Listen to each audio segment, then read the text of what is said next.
Hey everyone, this is MC. In this video I have a makeover for you uh, and I'm going to show you how to do kind of what I call professional undercut that you can style kind of a professional look or also very trendy.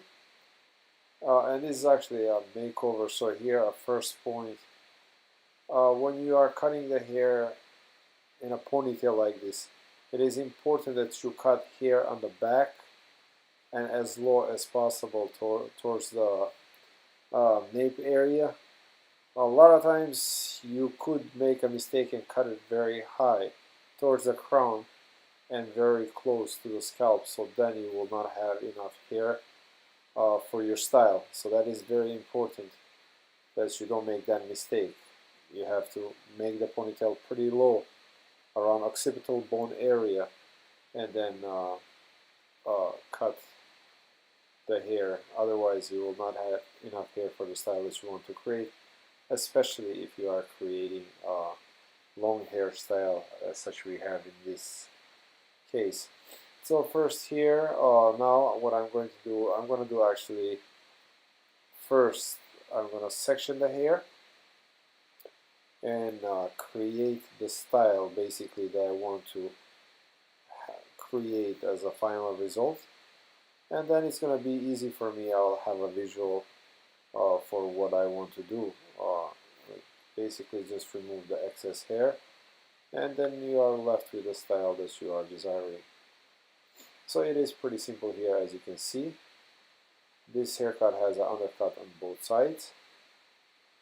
It is sectioned. The top is sectioned off. The back I leave because I want to blend the back with the top. I'm not going to have the back as undercut as well. So on the back we're going to connect it or blend it.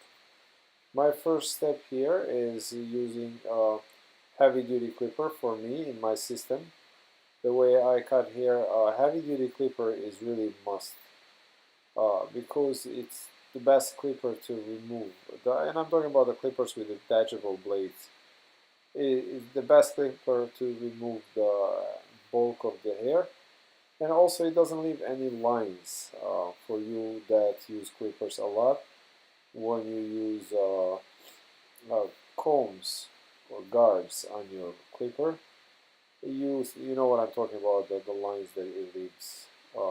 So this one doesn't do that, and it cuts pretty clean and smooth, and it's powerful clipper that can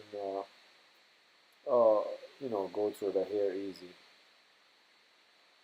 One thing I'd like to mention, I know in school and in salons in general, they teach you that you do not use this clipper on the wet hair.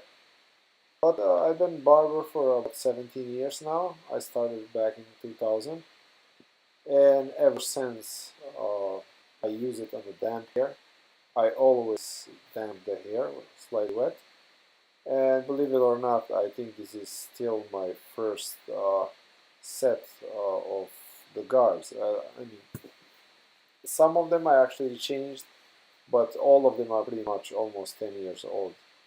So the guards, I mean, I'm not sure why they say can I use it on the hair, but I mean, from my personal experience, I really don't have a problem with them. Although I do spray them with a lubricant before every almost use because I use Cool Care by Andes, and it's like one of those 5-in-1. So it has a disinfectant, it has a lubricant, and so on. So that could be the reason, but I don't really find any issues. I think they are just as sharp and they're not rusty. So in this haircut, I'm not gonna really go too short. I started with 1.5. I created a base for my haircut, and now I'm gonna use my fading clipper here, and I'm just gonna do taper in the back, and then I'm gonna keep it at 1.5. I'm not going to do here like really zero fade or anything like that. So once that is done, now I'm gonna use scissors here just to remove the bulk quickly, right? So once I remove this bulk, I'm gonna work on blending it with a razor. So this is one way where you wanna remove the bulk quickly and then use razor for blending. However, I have noticed from the comments and people that call me for the classes, a lot of my viewers are actually students, and I've been showing most of the time in most of these videos quite advanced techniques. So I've decided in my next video that is coming up, it's going to be on the kid's haircut. It's already done, so it should be out next week. Uh, I'm going to show you guys how to blend, but not using advanced techniques. I'm going to actually show you how to blend with the thinning or blending scissors. Uh, just to show you a different technique that is a lot easier than scissor over comb, or especially blending with a razor. So it's a different technique. You can get good results as well, as you will see, and that way you can kind of if you are struggling with these advanced techniques that I'm sharing with you, you can always fall back on some that's more simple but can give you a really good result as well. At least it can get you out of the trouble.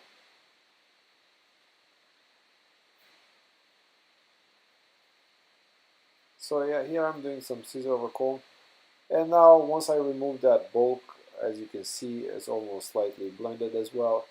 I'm gonna use my razor to refine that blend.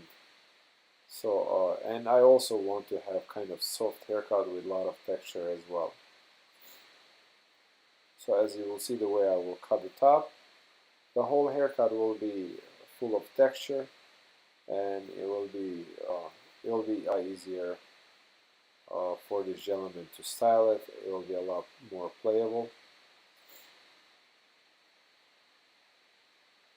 And here, quick clean up with the edges of the lines. You can leave this for the end, or you can do it now. It really doesn't make any difference. Sometimes I do it over, at the end of the haircut. Other times I'll just do it in the middle of the haircut. Depends how I feel or what is really the closest to my hand sometimes. Now, the top.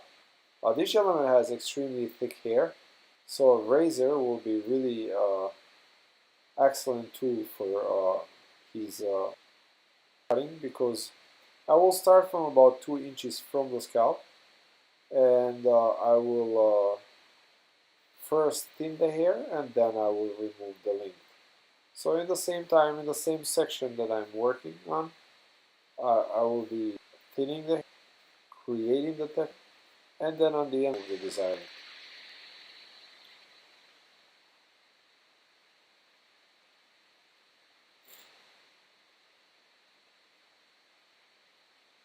This will allow him to run the fingers through his hair and really feel that difference, to move the hair to the side, from side to the side he wants. It gives him nice texture.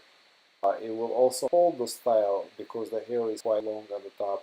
So it will hold the style because you have some short hair there and has long hair. And short hair kind of gives a support to the long hair. It kind of, holds that volume and the style. It doesn't just fall flat. So that's really a beautiful technique of a razor. I do use razor a lot for this type of work.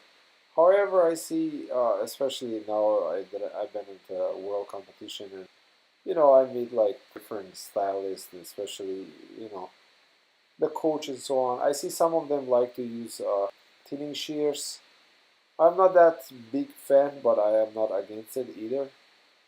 So I mean, if it works for you, it works for you. It's great. So either or I think is fine, but I prefer myself razor. However, I will be showing you techniques with the blending shears as well, or scissors, however you like to call them.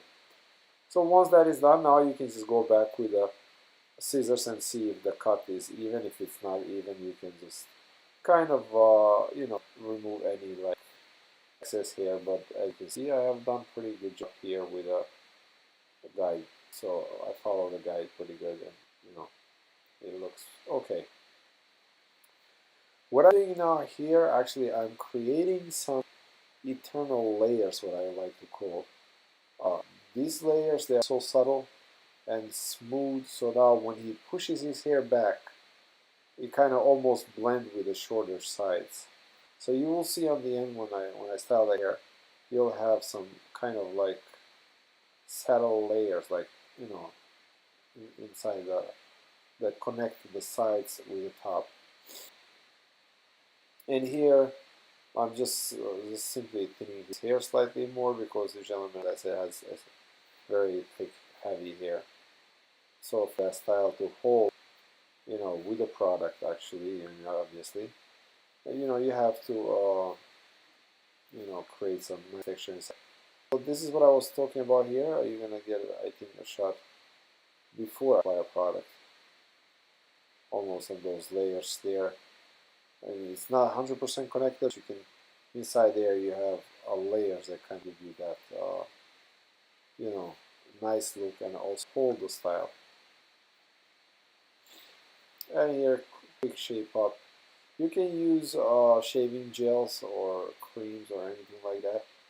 But to get like really those crisp lines, using doing a dry shave is actually, they come back.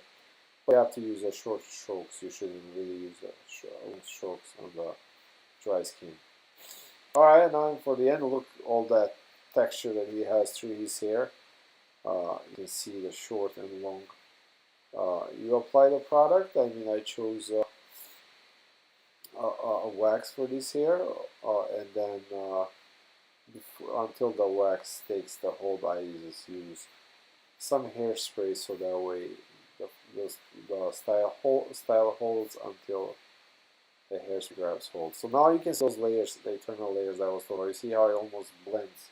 You have a long top and the sides are disconnected, but you can see here how they almost, to some extent, kind of blend. And this is why I like to call this professional undercut with a pompadour.